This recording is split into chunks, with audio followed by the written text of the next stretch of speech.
तो शुरुआत करते हैं हम आज की नई कहानी से। राहिल एक बहुत ही गरीब लड़का था। वो और उसकी माँ एक दूसरे का सहारा थे। उनका उन दोनों के सिवाय कोई नहीं था। राहिल की माँ अपने बेटे को एक पल के लिए भी दूर नहीं होने देती थी और राहिल ही अपनी माँ का बहुत अच्छे से ख्याल रखा करता। वो उसे किसी भी चीज की तकलीफ नहीं होने देता। राहिल जंगल से लकड़ियाँ लाकर उन्हें बाजार में बेचकर अपना और अपनी माँ का 2 वक्त का खर्चा चलाया करता और 2 वक्त का खाना जुटा पाता था। एक दिन जब राहिल जंगल में लकड़ियाँ लाने के लिए जाता है तो उसे बहुत देर हो जाती है और जब वो वापस आता है तो उसकी माँ गुस्सा करती हुई कहती है, तुमसे कितनी बार कहा है राहिल कि जब भी लकड़ियाँ लेने के लिए जाया करो जल्दी आ जाया करो। शाम के समय जंगल में रुकना ठीक नहीं। तुम्हें पता है ना मुझे कितनी चिंता होती है। तुम्हारी सिवा मेरा है ही कौन। अगर तुम्हें कुछ हो गया तो। माँ मुझे कुछ नहीं होगा, आप बेकार में ही इतनी चिंता करती रहती हो। रात हो चुकी थी। राहिल और उसकी माँ खाना खाकर सो जाते हैं और सुबह होते ही राहिल जंगल से लकड़ियाँ लेने चला जाता है और वो पेड़ से सूखी सूखी लकड़ियाँ काटने लगता है। लकड़ियाँ काटते हुए उसे सुबह से शाम हो जाती है।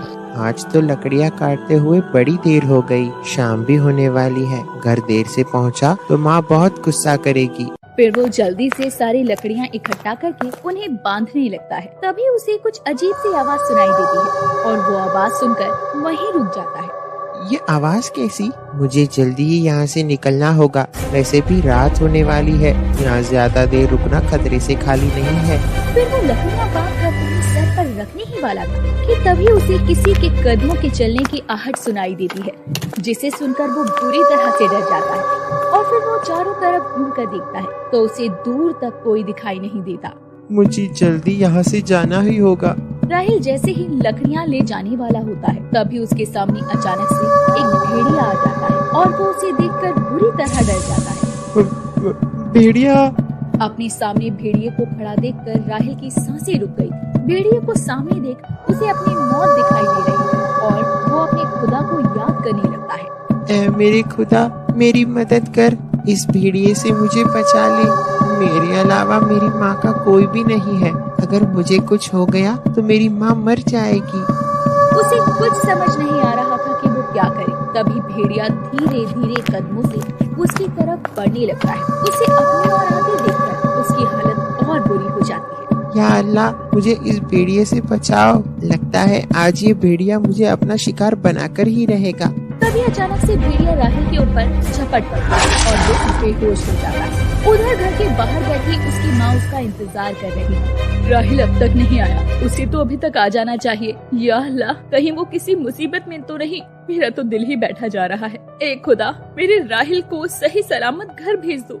वो अपने बेटे की सलामती की दुआ कर रही थी और उधर जब राहिल को होश आता है तो वो तब तक भेड़िया वहाँ से जा चुका था। उसे कुछ समझ नहीं आ रहा था कि भेड़िया उसे खाए बिना कैसे चला गया। फिर वो बिना लकड़ियाँ लिए जल्दी से घर चला आता है और जैसे ही उसकी माँ उसे देखती है, मेरी बेटी तुम ठीक तो हो ना? तुम्हें आने में इतनी देर कैसे हो गई? पता है मैं कितनी डर गई थी। और ये तुम्हारी हालत इतनी खराब कैसे? माँ वो कुछ नहीं, मेरा पैर फिसल गया था, बस और कुछ नहीं।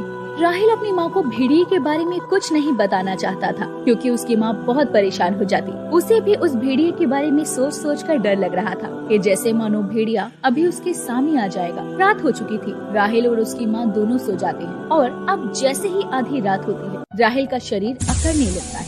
ये मुझे क्या हो रहा है? मेरा शरीर इतना क्यों अकड़ रहा है?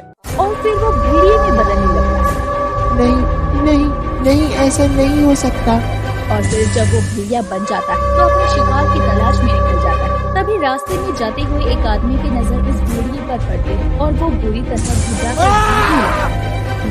बचाओ बचाओ भेड़िया, बचाओ, भेड़िया मुझे खा जाएगा, कोई मुझे आकर बचाओ।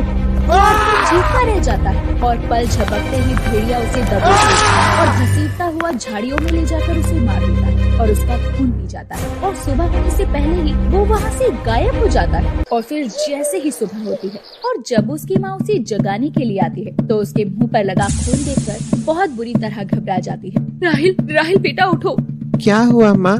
तुम इतनी घबराई हुई क्यों? राहिल, ये तुम्हारे मुंह पर खून कैसे आया? तभी उसकी माँ फिर उससे कहती है, राहिल राहिल कहाँ खो गई? मैं तुमसे कुछ पूछ रही हूँ, बताओ ना ये खून तुम्हारे मुंह पर कैसे आया? उसे कल रात के बारे में कुछ भी याद नहीं था और वो अपनी माँ की बात का कोई जवाब नहीं देता और बिना कुछ कहे वहाँ से नहाने चला जाता है। और उधर झाड़ियों के पास से जाते हुए असलम नाम के आदमी की नजर उस लाश पर पड़ती है और वो पूरी तरह डर कर चिल्लाने लगता है, लाश लाश।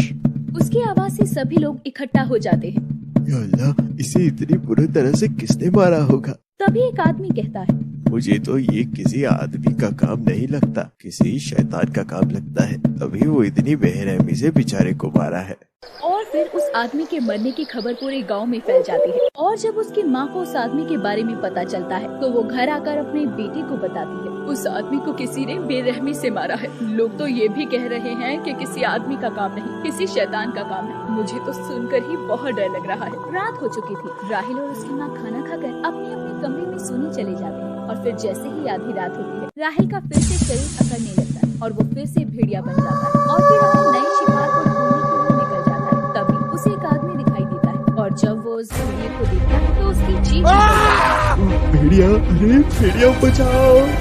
भेड़िया तेजी से उस आदमी की तरफ झपटता हुआ झाड़ियों में ले जाकर उसे मारकर उसका खून पी जाता है और सुबह होने से पहले ही गायब हो जाता है और वापस इंसान के रूप में राही बन जाता है। जैसे ही सुबह होती है और जब उसकी माँ उसे उठाने आती है तो उसके मुंह पर फिर से खून लगा देखती है तो घबरा जाती है। राहिल राहिल बेटा उठो, देखो तुम्हारे मुंह पर फिर से खून लगा है। अपनी माँ की आवाज से राहिल जाग जाता है। राहिल, ये तुम्हारे मुंह पर खून कैसे आया? बताओ ना राहिल, ये खून कहाँ से आया? राहिल को कुछ भी याद था ही नहीं कि ये खून उसके मुंह पर फिर से कैसे आ गया और वो अपनी माँ से बिना कुछ कहे वहाँ से चला जाता है। उसकी माँ को कुछ समझ नहीं आ रहा था कि आखिर उसके बेटे राहिल के मुंह पर रात में खून कैसे आ जाता है, जिससे वो बड़ी परेशान हो जाती है। या अल्लाह, मेरी बेटी को सलामत रखना, उसके सिवा मेरा कोई नहीं है।